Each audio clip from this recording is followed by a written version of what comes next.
अस्सलाम वालेकुम। उम्मीद है सारे भरा ठीक होवोगे। यार अज एक थोड़ा एक गल करनी सी, एक मैसेज देना सी। ये समझो पब्लिक सर्विस मैसेज है कि सियासत नूं सियासत समझ के इंजॉय करो, उन्होंने जिंदगी मौत का मसला ना बनाओ। पता है पाकिस्तान च फिलहाल कोई सियासतदान ऐसा नहीं है जिहदे वास्ते जान कुर्बान की जा सके।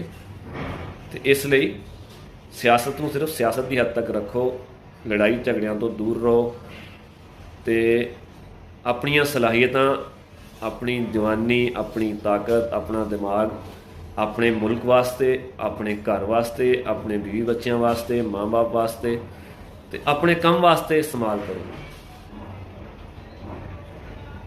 ये एक मैसेज है थानू, क्योंकि इस टाइम पाकिस्तान में कोई एडा नेक हाजी सियासतदान नहीं है कि जिहदे वास्ते असीं अपनी जानां नूं खतरे च पाईए, जानां कुर्बान करिए।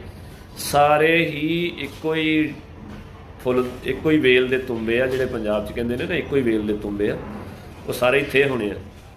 तो इसलिए मेहरबानी करो नौजवान तबका, अपने आप नूं देखो, अपने माँ बाप नूं देखो, भैणां भरावां नूं, घर नूं देखो, तो अपने काम नूं देखो।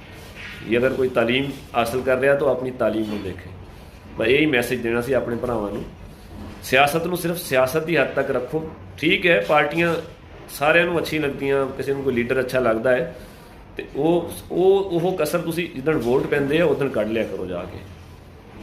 तो ये सियासतदानां की खातर गौरमेंट नाल लड़ना, दंगे फसाद करना, ये इस चीज़ तो बचो। ये नुकसानदेह चीज़ है। उन्हों का कुछ नहीं जाना, बिगड़ना है तो साडा बिगड़ना है।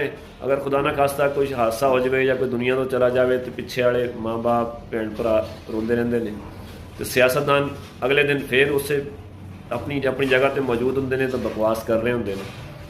तो उन्हों का काम यही है। तो इस चीज़ तो बचो। अल्लाह ताला सारिਆਂ की सलामती रखे, तो अपने काम नाल काम रखो, कोशिश करो। अल्लाह पाकिस्तान की हिफाजत फरमावे। पाकिस्तान जिंदाबाद।